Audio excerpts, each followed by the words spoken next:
Yeah. Ah. Jesus, you're my everything, yeah. My everything is you, Lord. Yeah. Ah. La plupart des gens abandonnent juste avant de réussir quelque chose dans la vie. Un homme de succès ne renonce jamais, dit-on. Mais ne pas renoncer, est-ce facile? Aujourd'hui, nous allons aborder la notion de la persévérance. Une valeur, un principe très fondamental dans tout réussir. Si vous voulez réussir, des fois, il vous faut la persévérance parce que la chance ne sourit pas aussitôt à tout le monde. Et nous sommes avec un monsieur digne de valeur, monsieur Coco Franck. Bonjour. Bonjour, monsieur Ismaël. Comment vous allez? Je vais très bien chez vous. Ça va également. Ok. Nous allons travailler sur ce thème avec vous, la persévérance. Oui. Êtes-vous prêt pour démarrer avec nous? Allons-y. Ok. Bon, à nouveau, bonjour et bienvenue sur ce nouveau numéro de notre émission Je veux comprendre. Aujourd'hui, vous allez apprendre sur la notion de la persévérance. Et c'est avec notre invité digne de valeur, monsieur Franck. Bonjour. Bonjour, monsieur Ismaël. Ok. C'est quoi la persévérance, monsieur Coco? La persévérance, Oui. c'est la façon d'être persévérant. Bien, ça vient du verbe persévérer, Oui. qui n'est rien d'autre que le fait de persister, de demeurer ferme, Oui. inébranlable, dans une conviction, ou bien dans sa foi, ou bien dans une résolution. Ok, être téméraire, être persévérant, c'est pas aussi facile que ça parce que des fois nous rencontrons certaines difficultés qui nous découragent chaque fois. Mais j'aimerais savoir, est-ce que persévérer porte toujours des fruits? Est-ce que la persévérance porte toujours ses fruits? Ah oui, la persévérance porte toujours ses fruits lorsqu'elle s'inscrit dans le plan de Dieu. C'est important. Ça devient intéressant. Si le plan que Dieu a fait pour moi, c'est à gauche, alors que moi, je prends la décision d'aller à droite et je persévère, vous êtes d'accord avec moi que ça ne portera pas ses fruits. Donc, cela doit d'abord s'inscrire dans le plan de Dieu pour le persévérant, avant que cela ne porte ses fruits. Quand vous parlez du plan de Dieu, est-ce que on peut être persévérant partout, ou bien dans tous les domaines? Ouais. Dans quelle mesure il est important de persévérer, de faire appel à la persévérance? Pourquoi pas? Voilà. C'est en cela que je parle d'ailleurs du plan de Dieu.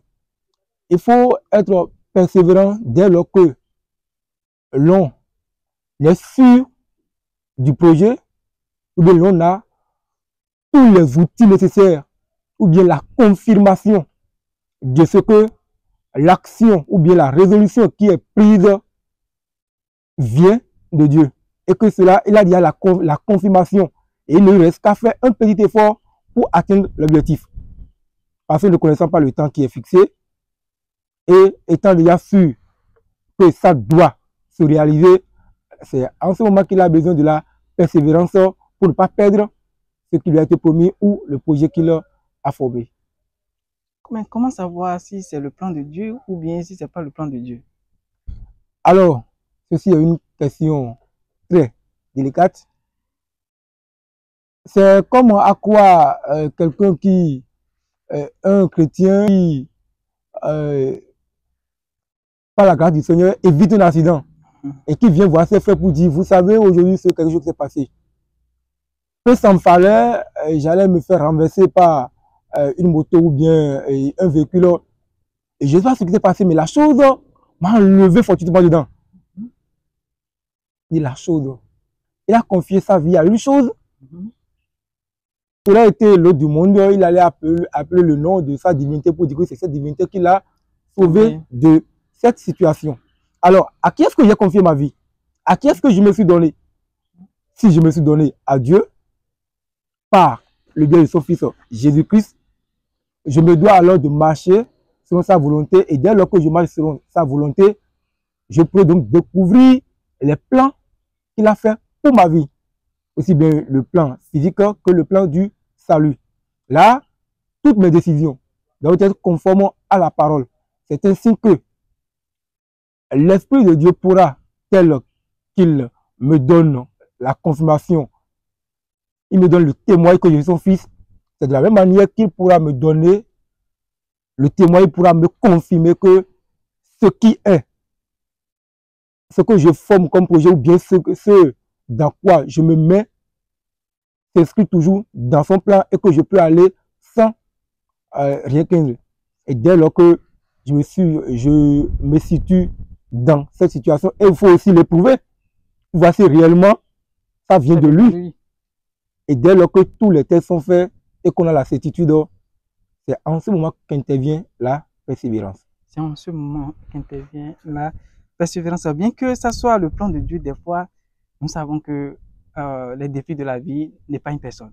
Oui. Que tu sois chrétien ou pas, tu confrontes toujours à certaines difficultés de la vie qui t'obligent à, des fois, à délaisser, à être découragé. Maintenant, comment être persévérant devant les défis de la vie? D'accord. Être persévérant, d'abord, c'est d'être convaincu de ce que il y aura forcément des obstacles sur le chemin. Et commencer par se donner les moyens maintenant pour pouvoir braver ces obstacles-là. Il y a le découragement auquel on ne doit laisser aucune marge. Il y a aussi la pression de l'environnement auquel on ne doit pas céder. Et ensuite, on s'arme maintenant de prière, puisque la Bible nous dit que le Seigneur est le chef et le consommateur de la foi. Cela vous dire que c'est lui qui fait naître la foi en nous et c'est lui qui rend encore cette foi-là parfaite. On a besoin de l'assistance du Saint-Esprit, de celui-là même qui nous a confirmé que ce dans quoi nous nous mettons là, c'est ce qu'il a formé pour nous. Et ce n'est que lui encore qui puisse nous aider à garder la foi jusqu'à atteindre l'objectif. Donc, est-ce que vous pouvez nous donner quelques outils qui permettent de garder sa foi, d'être toujours persévérant? Parce que des fois, on est persévérant, mais à un niveau donné, on est découragé. C'est pas qu'on n'a pas voulu être persévérant, mais quand ça déborde, ça ne termine pas.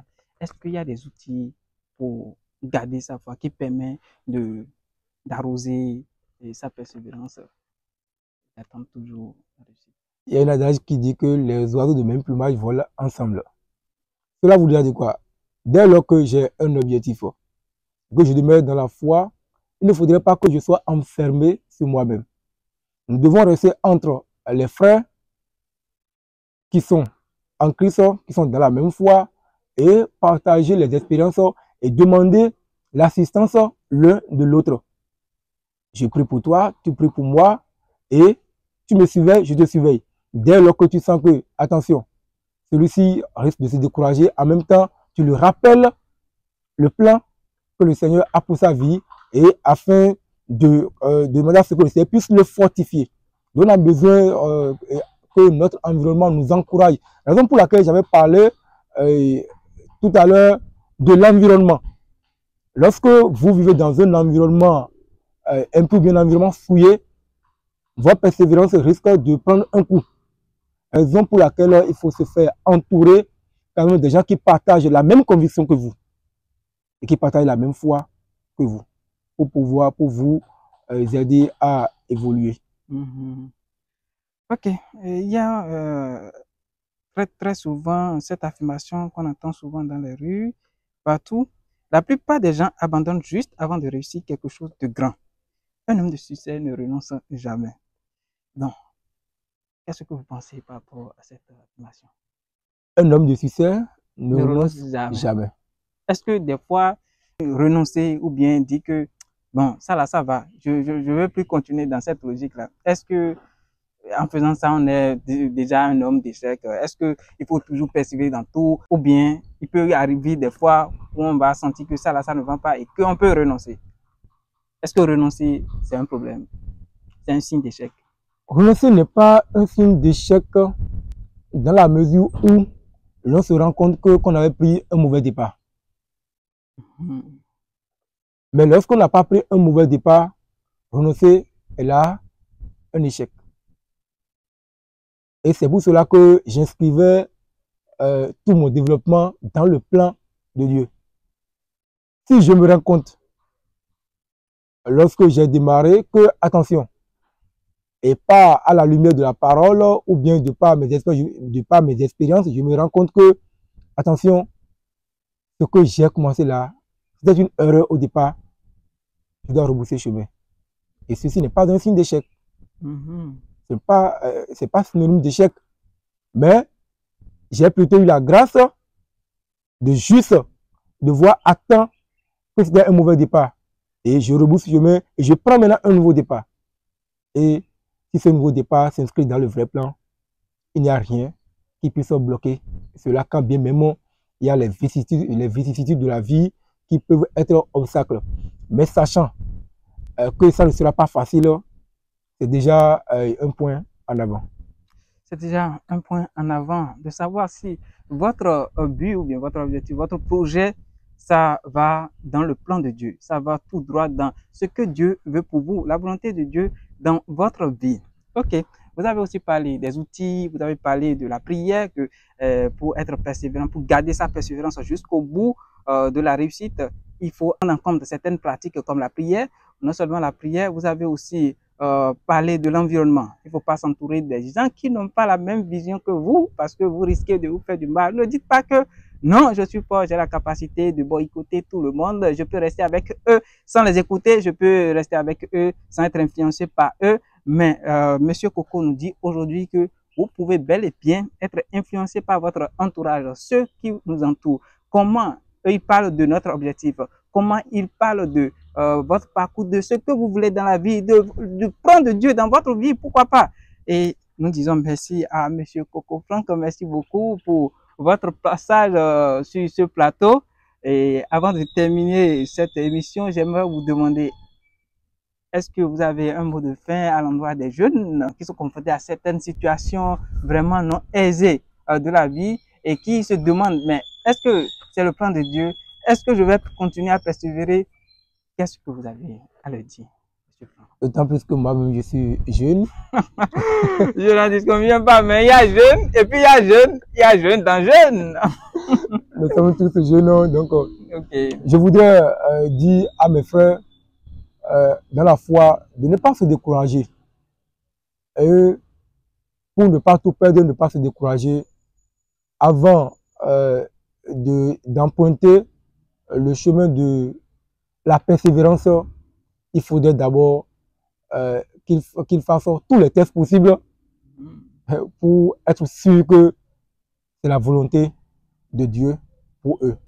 Et dès lors qu'ils sont sûrs que c'est la volonté, alors ils n'ont qu'à foncer, sans relâche. Et être conscient de ce que ça ne sera pas facile.